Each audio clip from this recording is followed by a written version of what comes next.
Bonjour à tous et bienvenue sur Crypto Signal. Aujourd'hui, on va parler de Binance, on va parler de Fidelity, Binance qui a des petits soucis en ce moment, Fidelity, et on va également parler de choses et d'autres. Voilà, on va voir ça en cours de vidéo. On est là sur le BTC face au dollar en daily comme d'habitude. Pour le moment, pas de cassure de ce point-là qui est le point daily, on va dire, quelque part autour des 30 440. En tout cas, c'est là qu'on voit plus ou moins le dernier top, celui qui est à prendre, le dernier pic qu'on n'arrive pas à péter. On a commencé une ouverture aujourd'hui de session au-dessus, donc ça serait vraiment une belle confirmation que de venir clôturer la journée d'aujourd'hui au-delà. On a eu aujourd'hui les options et à peu près à l'heure où expiraient les options, on était autour des 30 600 $, donc on n'est pas passé sous les 30 000 $. Il y avait cette force des options qui voulait essayer de faire perdre une partie des personnes qui avaient leurs options, qui avaient émis des calls tout simplement au-delà des 30 000 $, et ces gens-là donc ont gagné donc à peu près 4 ou 5 millions d'options sur Bitcoin qui se sont expirées, qui vont probablement être exercées par leurs détenteurs.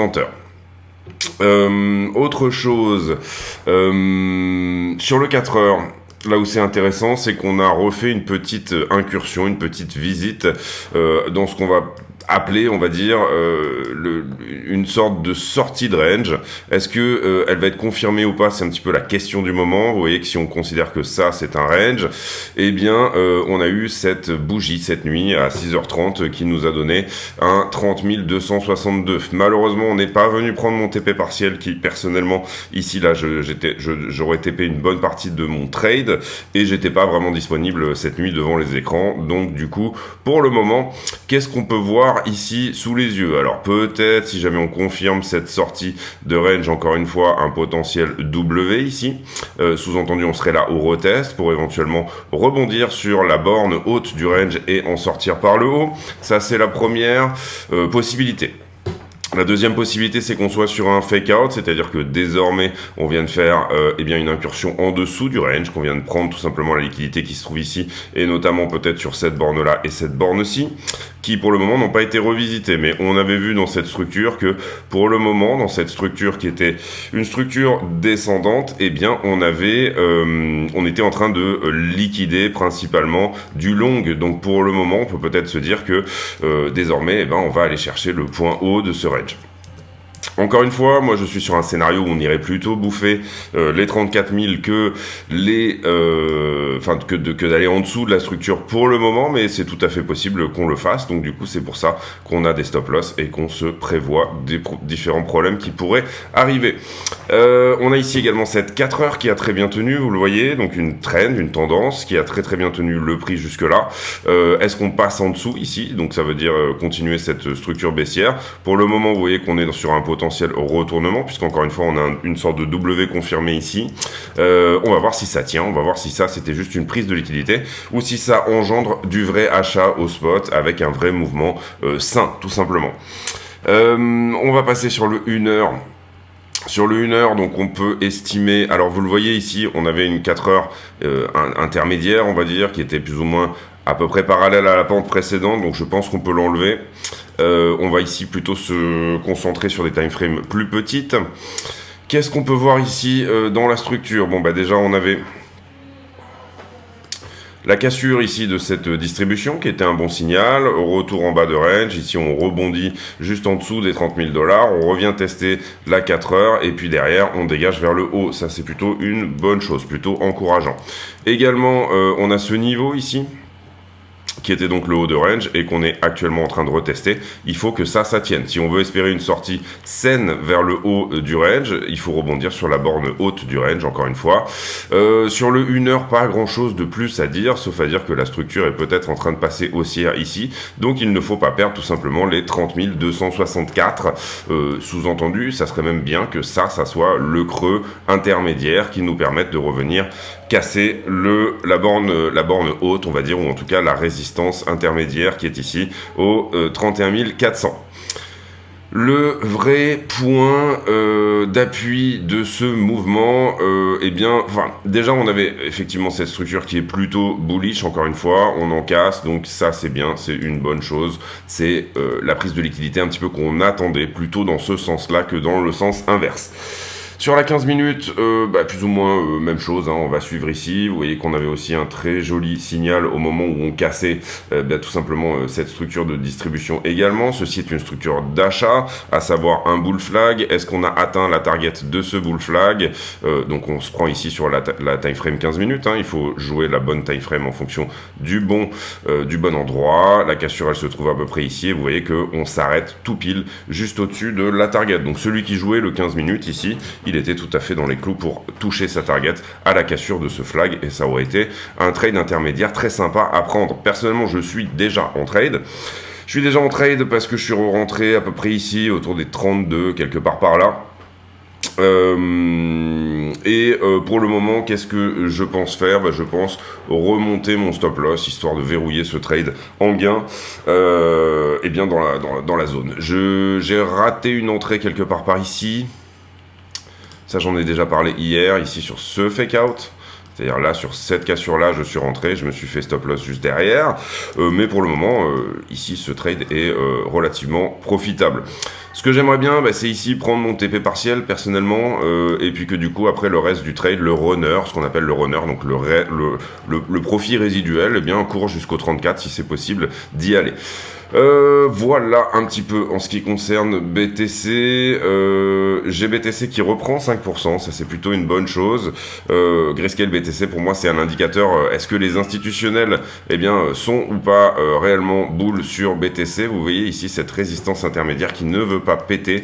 Si jamais pour le coup on arrive à la casser, ça serait plutôt une bonne chose. On a un petit gap ici, vous le voyez. Donc on a des chances de peut-être venir revisiter les 18$. Mais pour l'instant, un joli retour des institutions sur BTC. En ce qui concerne Ethereum contre BTC, on va dire que on est toujours un petit peu dans l'attente ici. Ah, on a peut-être quelque chose d'intéressant. On a peut-être quelque chose d'intéressant sur le daily, je pense. Ouais, c'est ça. C'est que, vous le voyez, on est en train de distribuer sur Ethereum contre BTC le long de cette trend ici. Et pour le moment, c'est toujours pareil, on a un petit peu le même signal, c'est-à-dire une potentielle ouverture qui nous permettrait ici de casser. Alors c'est très timide pour le moment, hein, je vous le cache pas. Vous voyez ici, on est à peine en train de mêcher au-dessus, on a la moitié du corps de la bougie qui est en dehors. On aura une réelle confirmation de la cassure de cette trend quand on aura un corps entier de bougie de l'autre côté de la trend. Pour le moment, c'est pas le cas, c'est une daily, vous voyez qu'on avait déjà fait des incursions de l'autre côté de la trend et que pour l'instant, ça n'avait pas pris. Personnellement, je vous l'avais dit, j'avais ici plutôt une target autour de 0,058, mais si on rebondit à 0,061, ça me convient à peu près. On repart ici sur Ethereum contre le dollar.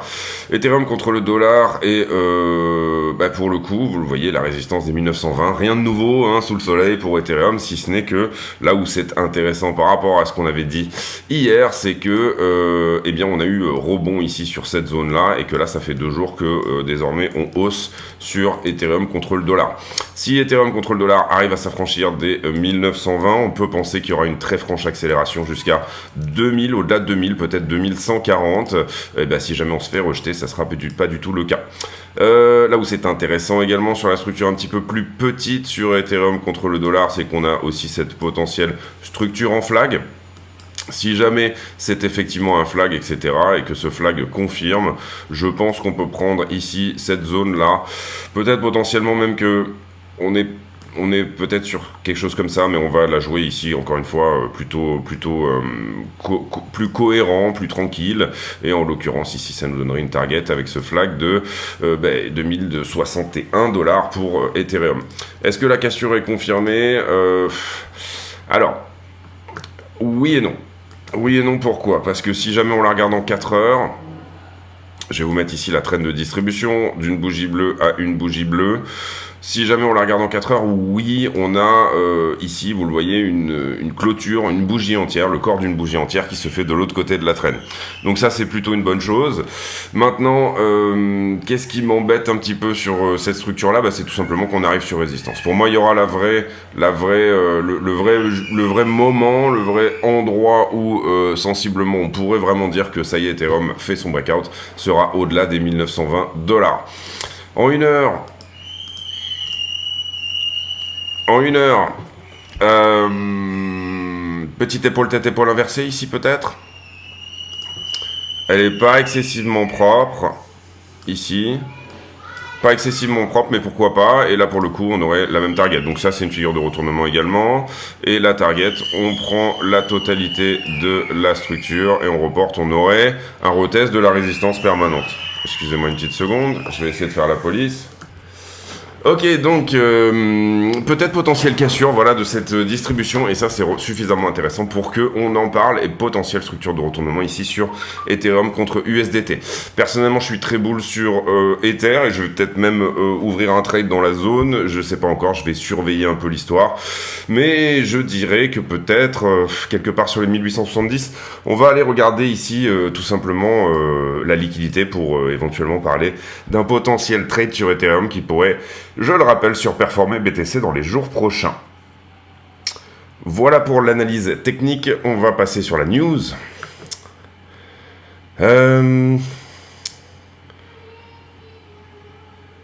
Alors, la news sur Wall Street Journal, pas vraiment. Fidelity qui, effectivement, est au coude à coude avec BlackRock pour ouvrir tout simplement le tout premier spot ETF Bitcoin. Pas mal d'actions également pour se débarrasser de Gary Gensler. On commence à voir ici et bien que peut-être Gary Gensler va être remplacé, ce qui serait vraiment pas une mauvaise chose, donc ça on en parlera également. Ici, mauvaise nouvelle pour Binance au sens où le partenaire de Binance qui s'appelle le PaySafe en Europe eh bien, a mis fin à leur partenariat. Ça veut dire que probablement à partir de septembre, il ne sera plus possible de faire des virements pour déposer de l'euro sur Binance. On va voir ici ce que ça donne. Ils vont probablement trouver un autre partenaire. Enfin, je pense que ça sera le cas d'ici là. Ils ont 3 ou 4 mois pour le faire. On voit quand même que les taux se resserrent sur Binance en ce moment. Partenaire peut-être français, pourquoi pas, avec par exemple... Société Générale, Forge, peut-être, on a vu qu'il y avait des rapprochements. Maintenant, on a vu également qu'il y avait un procès en ce moment en France sur Binance pour blanchiment d'argent. Et on a également un refus de licence en Allemagne, c'est-à-dire que désormais, Binance ne peut pas mettre sur le marché des assets financiers en Allemagne. Donc ici on voit très bien que il y a eu la Belgique, il y a eu les Pays-Bas, il me semble que il y a quelque chose également qui s'est passé au Royaume-Uni. Donc attention sur Binance, les taux se resserrent. Les taux se resserrent, est-ce que c'est parce que Binance c'est pas bien? Est-ce que c'est parce que Binance c'est opaque? Peut-être un petit peu. Maintenant, il faut comprendre également que, à mon avis, il y a quelque chose dans les tuyaux. Et je crois d'ailleurs, j'avais vu passer sur un tweet qu'ils avaient une réunion d'urgence cette semaine à Dubaï, du côté de... Donc, tout Binance va se retrouver pour regarder, trouver des solutions sur une réunion d'urgence. Est-ce que ça sent pas bon pour Binance? Binance, ils ont 42% de part de marché. Hein, il faut comprendre ça déjà. C'est-à-dire c'est le plus gros exchange. Et derrière, vous avez OKEx et Coinbase qui ont à peine 5%. Donc c'est un géant. Ça serait pas une mauvaise chose d'une certaine manière, en tout cas, qu'ils soient un peu mis à mal au niveau de leur part de marché parce que on est sur quelque chose d'extrêmement centralisé. Maintenant, eh bien... Binance possède également énormément de BTC, hein. Je vous sors pas ici la rich list, mais enfin si, je vais vous la sortir d'ailleurs. Vous comprenez ici que du coup, dans tous les premiers wallets ici, vous le voyez ici, on a 68 000 BTC sur la réserve, on a sur le cold wallet de Binance ici 115 000, et on a sur le tout premier wallet au monde, le plus gros wallet au monde, 250 000 BTC. Donc tout ça mis bout à bout, ça pèse à peu près autant que Grayscale, hein. Il faut comprendre ici que Binance possède d'une certaine manière, et c'est normal, et vous le voyez ici encore un wallet à 36 000 BTC. Donc attention, ça peut éventuellement ici nous dire que si Binance est en mal de cash à un moment donné, pour payer ses employés ou ce genre de choses, ils vont peut-être devoir procéder à la vente. Ça, je l'ai mis parce que j'ai trouvé ça intéressant et parce que hier, j'ai parlé de l'effet Cantillon et du resserrement actuel de la richesse sur quelques individus. Et ici, on voit que les 10 personnes les plus riches aux États-Unis possèdent plus que les 106 pays les plus pauvres combinés. Ça veut dire quoi? Ça veut dire tout simplement que Elon Musk, Bezos, Larry Ellison, Warren Buffett, Bill Gates, Michael Bloomberg, Steve Ballmer, Larry Page, Sergey Brin et Mark Zuckerberg combinés possèdent 1 trillion. Et les 106 pays les plus pauvres du monde, il y a à peu près 200 pays dans le monde je pense, donc ça correspond à peu près à la moitié, possèdent plus que... et hier du coup j'ai fait une erreur, j'ai parlé 90% des richesses de la planète. Je parlais en fait de 10 personnes qui possèdent effectivement plus que la moitié la plus pauvre de la planète. C'est ce que je voulais ici vous signifier. Ray Dalio qui identifie, moi Ray Dalio c'est une personne que j'aime beaucoup parce que c'est quelqu'un qui est extrêmement disruptif sur sa manière de voir les choses, etc. C'est un trader de légende, mais également gestionnaire d'un gros fonds d'investissement qui s'appelle, je sais plus comment, le nom m'échappe. Je crois que c'est Bridgewater. Et ici, Ray Dalio sort de temps en temps des petites vidéos assez intéressantes. Ray Dalio a une vision macro qui est extrêmement intéressante, avec le rise and fall of empire, c'est-à-dire l'avènement et la chute des empires, et il prédit la fin de l'empire américain, ou en tout cas par la fin de sa monnaie. J'en ai également un petit peu parlé hier avec cette idée que à un moment donné, la totalité du monde ne peut pas utiliser c'était pas hier, c'était sur une autre vidéo, la totalité du monde ne peut pas utiliser la monnaie d'un pays, tout simplement parce que ça correspondrait à financer son déficit commercial, et c'est comme ça que c'est basé la grande époque du florin pour les Pays-Bas, la grande époque du pound pour l'Angleterre, il y a eu même une grande époque du franc, et on est actuellement bien évidemment dans la grande époque du dollar.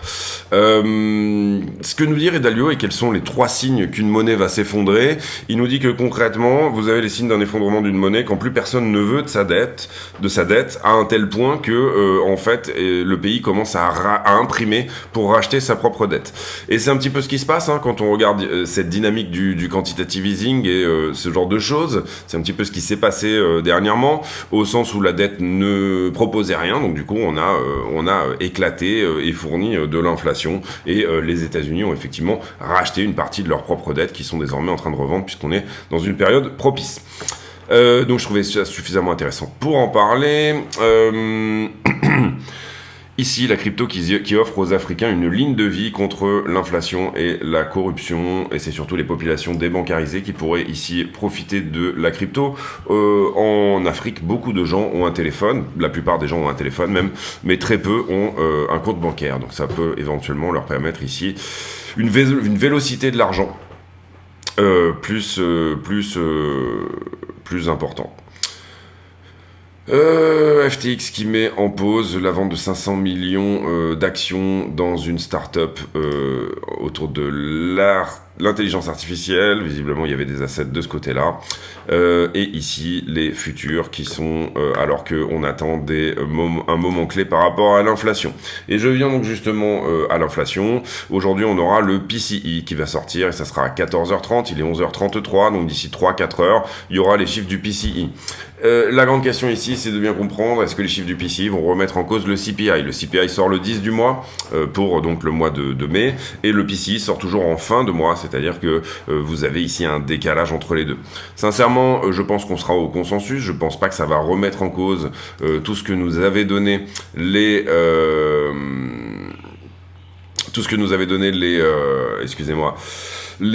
chiffres du CPI dernier. Est-ce qu'aujourd'hui, on prend le temps de faire une analyse sur l'inflation? On fera ça demain, parce que la vidéo est déjà suffisamment longue à ce stade. On fera ça demain, mais on ira voir ici qu'est-ce que pourrait nous donner, donc puisque demain on sera le 1er juillet, qu'est-ce que pourrait nous donner les chiffres de l'inflation au prochain CPI qui va sortir. Alors je sais pas si on a la date ici, mais autour du 10 normalement. CPI non, le 11 non plus, le 12, ça sera le 12. Le 12, on a pas mal de choses qui vont sortir, vous le voyez ici, et il me semblait avoir regardé également cette date du 12 juillet comme quelque chose où il fallait regarder une autre news. Mais ça ne me revient pas là tout de suite. Le nouveau catalyse pour l'action Tesla qui serait au bord au coin du mur, au coin de la rue. Les liquidations, et j'en profite ici pour vous dire de ne pas hésiter à aller voir dans les liens pour soutenir la chaîne. N'hésitez pas à aller faire un tour là-dessus, puisque vous avez des possibilités de soutenir la chaîne qui sont multiples. La première possibilité de soutenir la chaîne qui est tout simplement extrêmement simple, c'est de mettre un pouce bleu, donc du coup n'hésitez pas à le faire. On est là donc sur 140 millions de liquidations à venir, 50 millions sur Bitcoin, Ethereum, c'est-à-dire un peu moins de la moitié. Et les bons vieux Bitcoin Cash, Solana et compagnie, Ethereum classique, le Dodge, les bons vieux trucs qui reviennent un petit peu sur le haut du pavé. Ici, on a liquidé plutôt du short, c'est normal, l'action de prix a été plutôt haussière.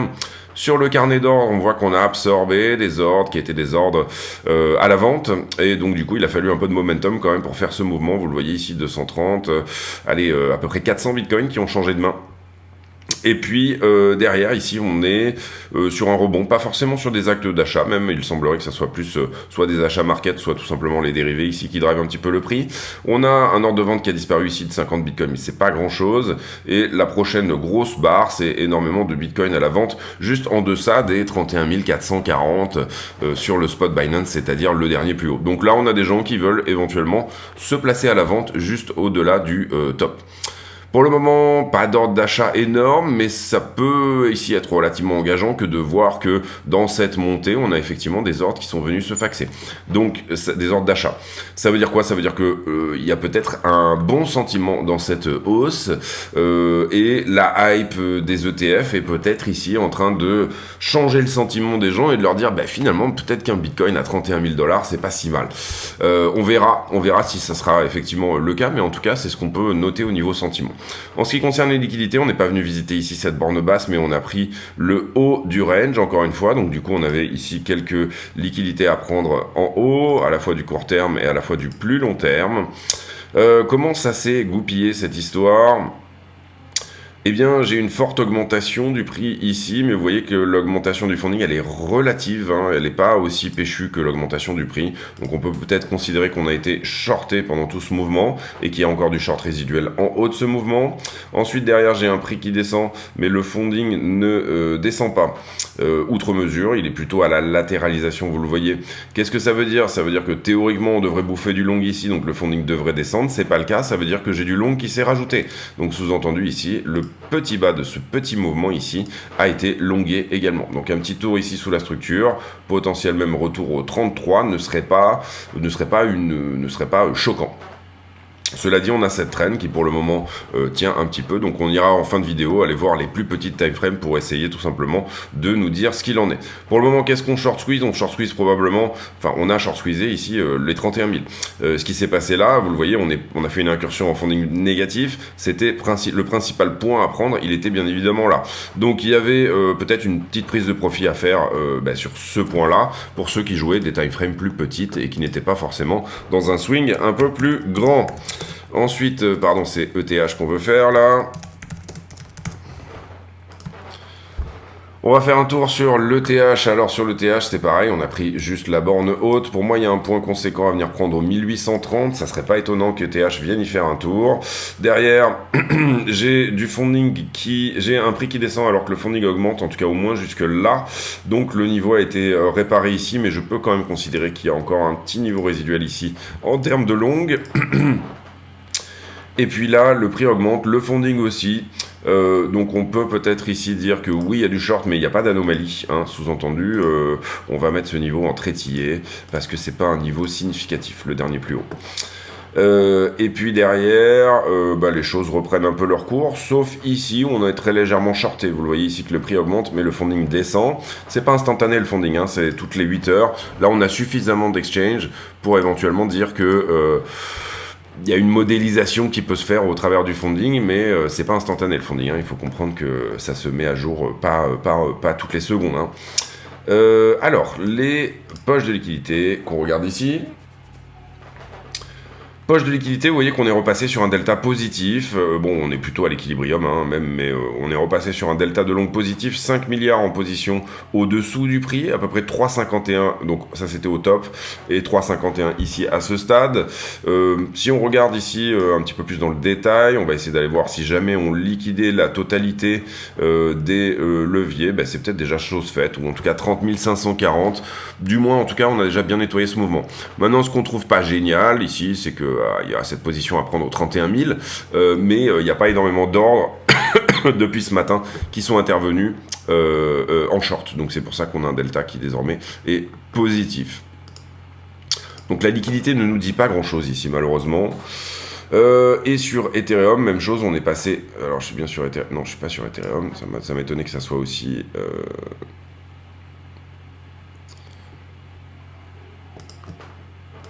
Hop, autant pour moi.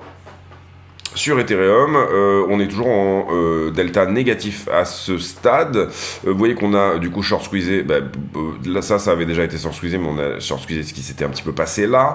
Pour le moment, si jamais on devait nettoyer les x100, hein, les x100 correspondant au orange, et ben il y aurait peut-être quelque chose à venir faire jusqu'au 1830. Hein, je pense que ça correspond à peu près à ça. 1841 ici.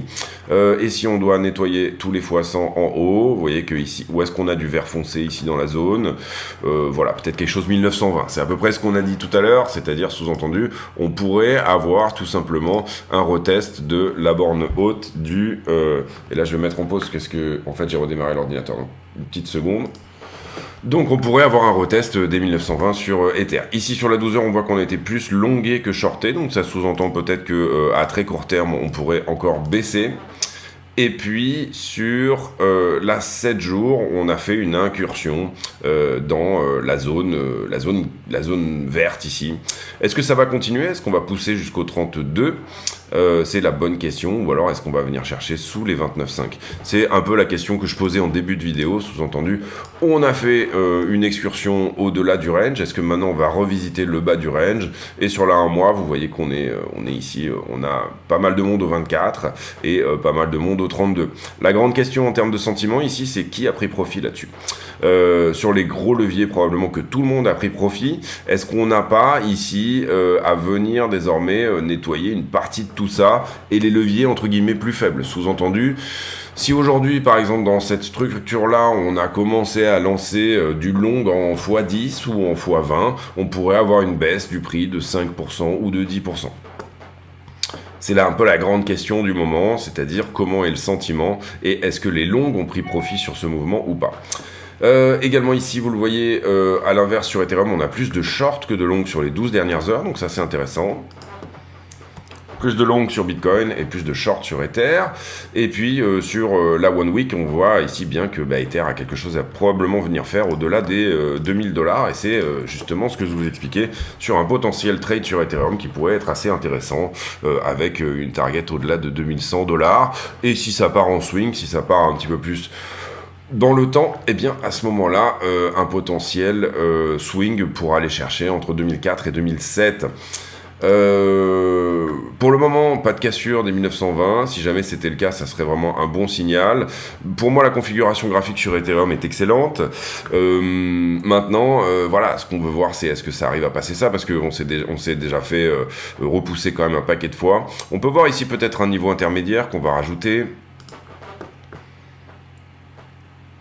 qui sera déjà un premier signal assez important. On est là en 1 heure, donc c'est à peu près un niveau 1 heure, il est peut-être un peu plus bas.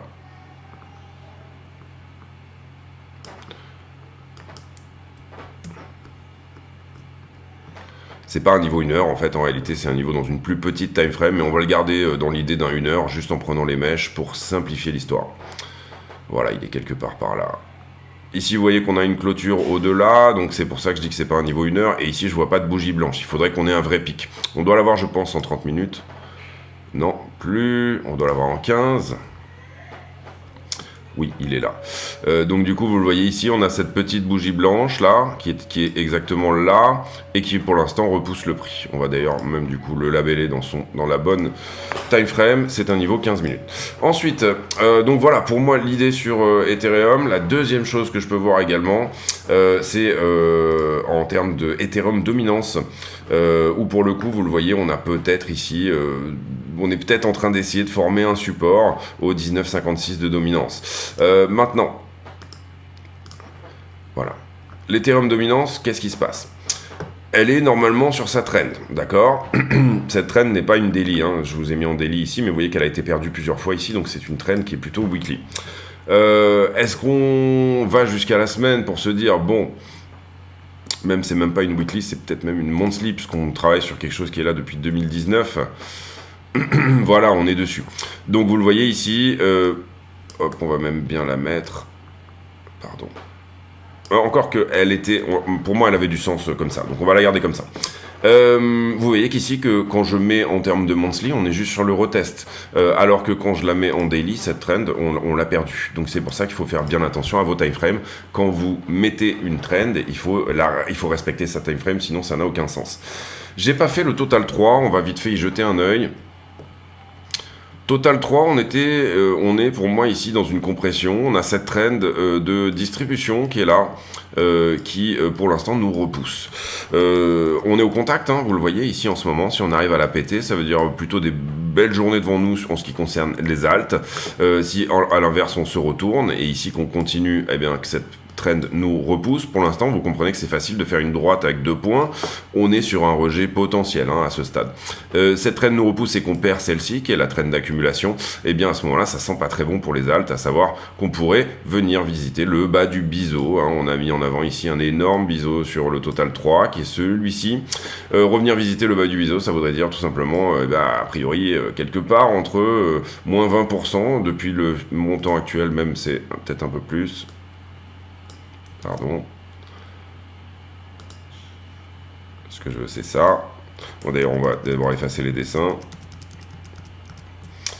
Oui, quelque part autour de moins 20% sur les alts. A contrario, si on réintègre ici, il faut comprendre que le chartisme nous dit qu'ici j'ai un double top, j'avais une target qui était justement le bas du biseau, sous-entendu on revient retester quoi ici, tout simplement la ligne de coup du double top. On pourrait imaginer qu'on va avoir ce rejet pour aller redescendre plus bas sur les alts. Je ne sais pas quelle va être la narration, peut-être de la régulation, etc. Mais désormais, maintenant qu'on est dans cette configuration graphique où on a perdu ce support-là, personnellement je switch sur peut-être que les alts vont nous donner encore un petit peu de downside. Ça peut casser et ça serait plutôt une bonne chose. Et là donc je vous parlais, voilà, moins 17, quelque part entre moins 17 et moins 22% supplémentaires sur les alts pour un retest de ce biseau en bas et aller à la target de ce fameux double top, ce M-top qui a été ici concentré. Pour moi, la vraie confirmation qu'on sera en bull run sur les alts, bien évidemment, on ne l'aura pas avant les 400 milliards de market cap. Donc à ce stade on parle un peu de broutille, c'est-à-dire vous pouvez très bien rentrer sur votre alt préféré. Si c'est des grosses caps, vous ne prendrez pas vos moins 20%, vous prendrez un petit peu moins. Si c'est des toutes petites caps, vous risquez de faire des moins 40. Donc bien évidemment il faut ici un peu maîtriser son sujet et maîtriser son investissement avec quelque chose de relativement correct en termes de risk management et de DCA. L'idée ici est de potentiellement DCA.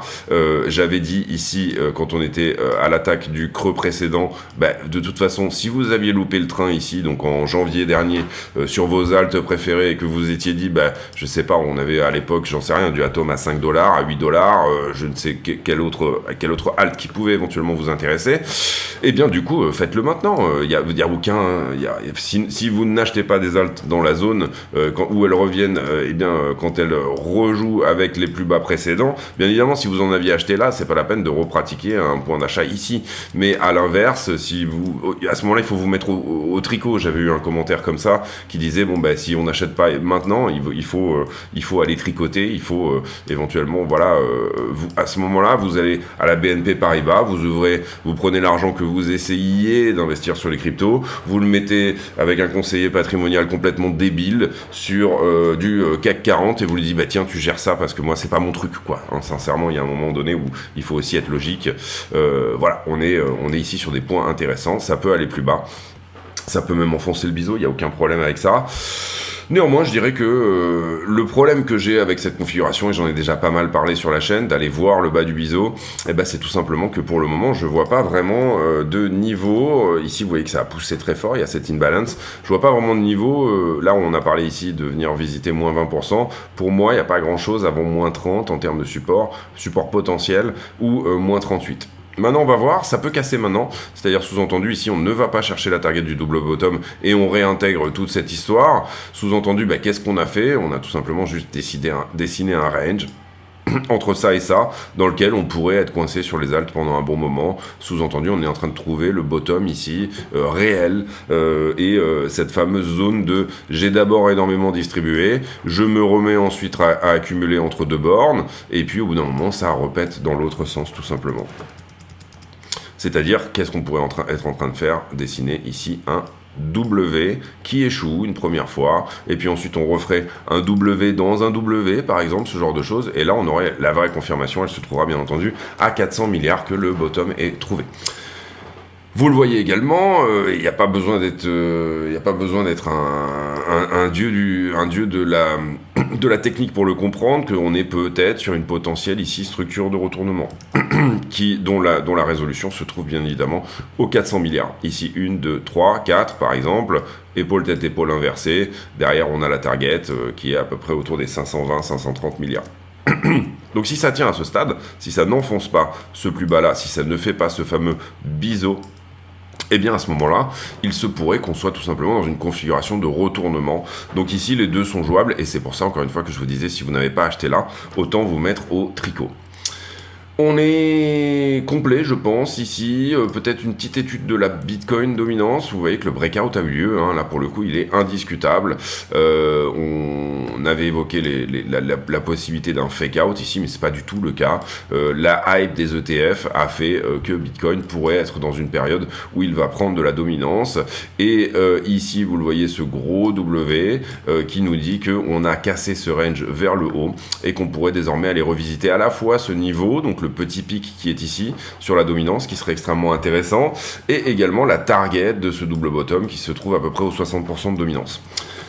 Est-ce que ça veut dire pour autant que ça confirme l'idée que les alts vont dévisser d'autant plus? Pas forcément. Vous pouvez avoir un Bitcoin qui performe pas trop mal, des alts qui ne dévissent pas. Ici on parle de dominance, on ne parle pas bien évidemment de... on ne parle pas de prix, voilà. Vous pouvez avoir une dominance de Bitcoin qui augmente avec, par exemple sur le prix de Bitcoin, un range en l'occurrence, c'est-à-dire que l'argent vient se mettre sur Bitcoin et sort un petit peu des alts. Ça serait la configuration où les alts sont entre guillemets plates et ou baissières. Vous pouvez également avoir un bull run où BTC part en premier, vient toucher assez rapidement ses 60% de dominance. Par exemple, si jamais l'ETF BlackRock était accepté. Et ici, il faut comprendre que l'ETF BlackRock, théoriquement, ils ont 240 jours pour répondre, mais il y a quand même peut-être des chances que ça soit globalement approuvé. Est-ce qu'on va virer Gensler? Et ça va être peut-être, ça ferait l'objet de toute une vidéo, donc le chairman de la SEC. Est-ce qu'on va virer Gensler pour pouvoir faire passer tous ces ETF là, et est-ce qu'on va ici calmer un peu le jeu sur la crypto? C'est une très bonne question. Je pense qu'on aura la réponse en juillet là-dessus, parce que en juillet vont être débattus et vont commencer à arriver une bonne partie tout simplement des discussions par rapport à la régulation crypto aux US. Donc en juillet, théoriquement, si ça se passe bien, on pourrait avoir un très bel été. Et à l'inverse, si ça se passe mal, on pourrait vraiment avoir un été tout pourri. Et il faut comprendre également, je trace ici une ligne qui pourrait éventuellement nous donner un retest, puisque cette borne pour l'instant n'a pas été retestée. Vous le voyez, la borne basse des 50%, sous-entendu quelque chose comme ça, une toute petite un mini pump sur les alts éventuels. On va voir ici ce que ça donne. Mais sous-entendu, voilà, on va ici avoir énormément de réponses pour moi au courant du mois de juillet. Donc suivez bien, voilà, même pendant si vous partez en vacances, ce genre de choses, gardez quand même un œil là-dessus, surtout si vous êtes bien évidemment investi en crypto sur votre capital. Voilà, dernier point, donc du coup j'en profite pour vous dire de ne pas hésiter à mettre un like, encore une fois c'est quelque chose de vraiment important pour la chaîne. Je vais relancer un petit peu le TikTok avec des vidéos un petit peu plus courtes. Je suis en train ici de réfléchir au format, ce sera probablement principalement des trades, comme c'était déjà le cas. des trades potentiels, des configurations graphiques, etc. Donc des choses expliquées en plus ou moins, allez, des vidéos de 4-5 minutes, pas plus. Donc si ça vous intéresse, n'hésitez pas à aller vous abonner sur le TikTok et également le Twitter, bien évidemment, de la chaîne. J'en profite ici pour vous dire... j'ai pour habitude en fin de vidéo de poser une question à la con, c'est-à-dire une question qui n'a rien à voir avec le prix du Bitcoin. Et la question du jour... elle sera sur votre propension à faire le ménage. Est-ce que vous êtes quelqu'un de plutôt relativement maniaque, c'est-à-dire tout est aseptisé et bien fait, etc. Ou alors est-ce que vous laissez un petit peu traîner et puis vous faites ça plus ou moins quand c'est vraiment crade, on va dire. Ça sera la question à la con du jour. Je vous laisse là-dessus, on se retrouve demain pour une nouvelle vidéo. D'ici là, portez-vous bien, à très bientôt, ciao.